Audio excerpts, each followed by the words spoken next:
to spend with my family.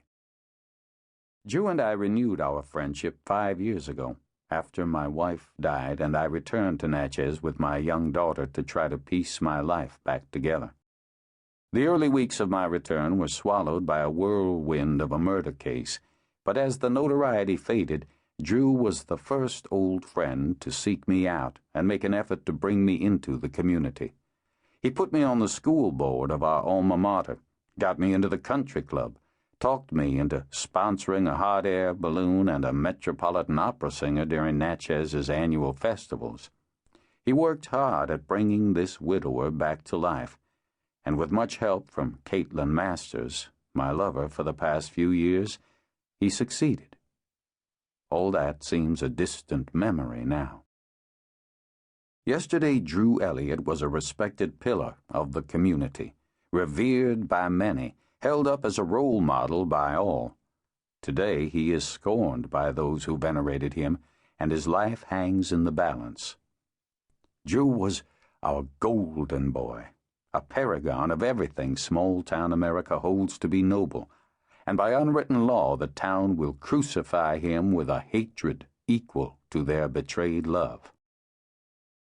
How did Drew transform himself from hero into monster?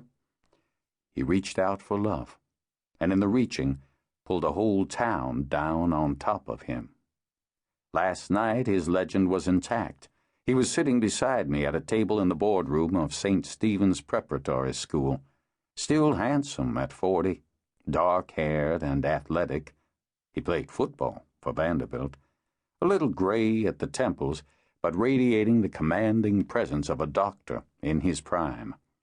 I see this moment as clearly as any in my life, because it's the instant before revelation, that frozen moment in which the old world sits balanced on the edge of destruction, like a china cup teetering on the edge of a table. In a moment, it will shatter into irrecoverable fragments, but for an instant it remains intact, and salvation seems possible. The boardroom windows are dark, and the silver rain that's fallen all day is blowing horizontally now, slapping the windows with an icy rattle. We've crowded 11 people around the Brazilian rosewood table, 6 men, 5 women, and the air is close in the room.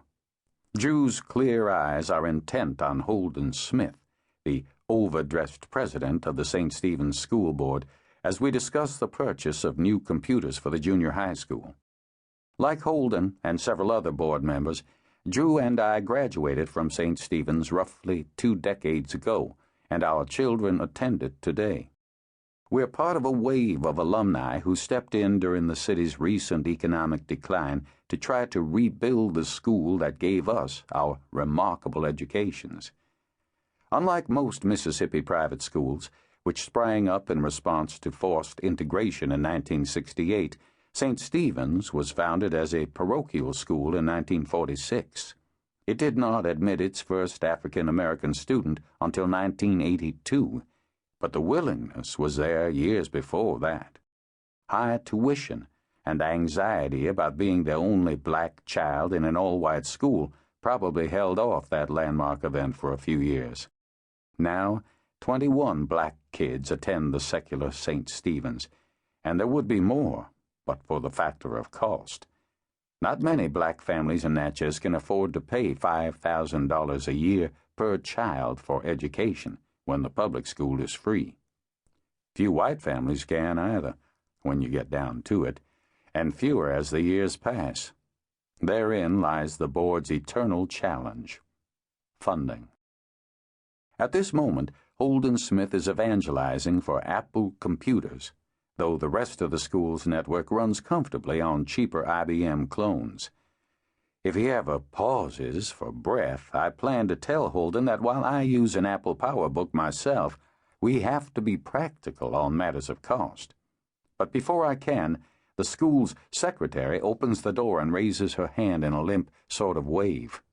Her face is so pale that I fear she might be having a heart attack. Holden gives her an annoyed look.